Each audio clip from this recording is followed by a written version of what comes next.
Selamat pagi Bapak Ibu Saudara-saudara jemaat yang dikasihi Tuhan Yesus Kristus. Mari kita mendengarkan renungan harian Rabu 16 April 2025. Kita bersatu di dalam doa. Kasih karunia dan damai sejahtera dari Allah Bapa kiranya menerangi hati dan pikiran saudara-saudara di dalam nama Yesus Kristus Tuhan kita. Amin. Saudara-saudara, renungan harian untuk kita tertulis dalam Injil Lukas 19 ayat 45 sampai dengan ayat 46.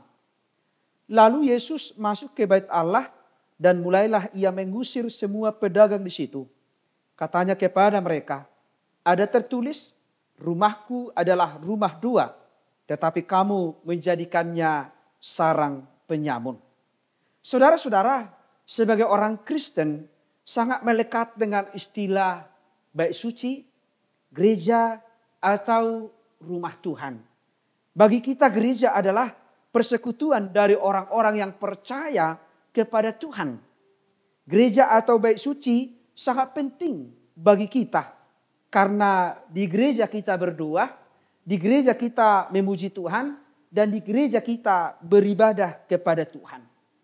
Saudara-saudara, melalui firman Tuhan hari ini, bagi orang Israel, Yerusalem bukanlah kota sembarang.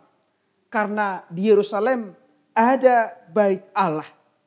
Orang-orang Yahudi sering ziarah ke Yerusalem dan memasuki bait Allah di Yerusalem.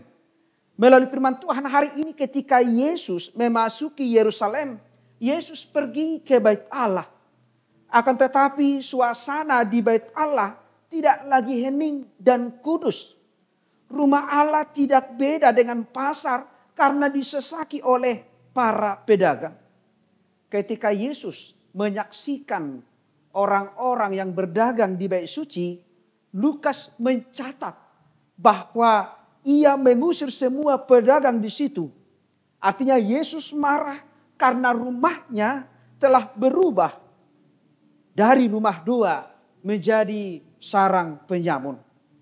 Hal yang membuat Yesus bertambah marah karena sepertinya imam atau orang-orang di sana merasa tidak ada yang salah. Padahal di mata Yesus mereka tak lagi menghormati kekudusan Tuhan. Itulah sebabnya Yesus mengusir semua pedagang di bait Allah. Tindakan Yesus ini tentu mendapat kecaman dari banyak orang di sekitarnya.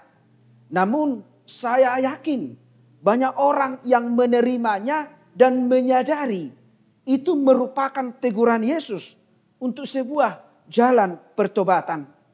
Saudara-saudara, mari kita melihat dalam kehidupan kita juga sering banyak hal yang merusak keharmonisan hubungan kita, kemurnian ibadah kita kepada Tuhan. Apalagi di zaman sekarang ini, persekutuan kita dengan Tuhan telah diganggu oleh digital, teknologi, gadget kita yang seharusnya di dalam ibadah kita, di dalam persekutuan kita di gereja, seharusnya benar-benar menyentuh hati Tuhan, benar-benar menghadirkan suasana Tuhan. Karena itu melalui firman Tuhan hari ini kita diingatkan untuk menjaga kekudusan kita kepada Tuhan, untuk menjaga persekutuan kita dengan Tuhan. Karena tubuh kita ini adalah bait Allah. Hidup kita ini adalah gereja yang hidup, yang senantiasa mencerminkan kasih Tuhan, kehidupan Tuhan Yesus di dunia ini. Karena itu mari kita menjaga hubungan kita, kekudusan kita dengan Tuhan. Apakah di gereja, apakah di mana kita menjalani hidup, tetaplah kita menunjukkan hubungan yang baik dengan Tuhan melalui cara hidup kita, persekutuan kita yang selalu menghadirkan suasana Tuhan, damai sejahtera Tuhan. Kiranya di minggu Pasion ini, mari kita senantiasa untuk merenungkan pengorbanan Yesus kepada kita, sehingga kita memperoleh kehidupan yang kekal bersama Tuhan di dalam kerajaan surga. Amin. Kita bersatu dalam doa. Terima kasih Bapa di surga atas sapaan firman-Mu yang telah mengingatkan kami untuk menjaga kekudusan kami dengan Tuhan.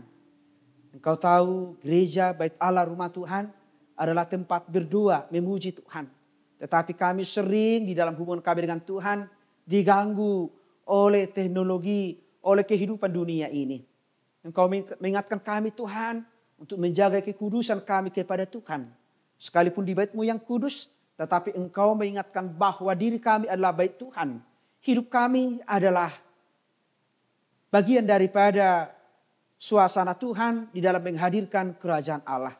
Sehingga dalam kehidupan yang kekal kami memperoleh tempat sebagai anak-anak Tuhan. Berkati jemaat-Mu Tuhan, orang-orang yang beribadah kepada Tuhan. Sekalipun dalam pergumulan tantangan, Engkau selalu mengingatkan kami. Di minggu-minggu pasion ini, Engkau menjadarkan kami tentang pengorbanan-Mu, kebaikan-Mu yang telah hadir dalam kehidupan kami. Sehingga kami memperoleh tujuan hidup kami melalui persekutuan kami yang benar di dalam Tuhan. Ampuni kami Tuhan dari segala dosa-dosa kami, supaya kami layak menerima berkat-Mu. Terimalah doa kami ini dalam nama anak-Mu Yesus Kristus, Tuhan dan Juru Selamat kami. Anugerah dari Tuhan kita Yesus Kristus, kasih setia dari Allah Bapa, dan persekutuan dengan Roh Kudus, kiranya menyertai dan memberkati saudara-saudara hari ini sampai selama-lamanya. Amin. Jemaat yang dikasihi Tuhan Yesus Kristus, selamat pagi, selamat beraktivitas. Tuhan Yesus memberkati. Shalom.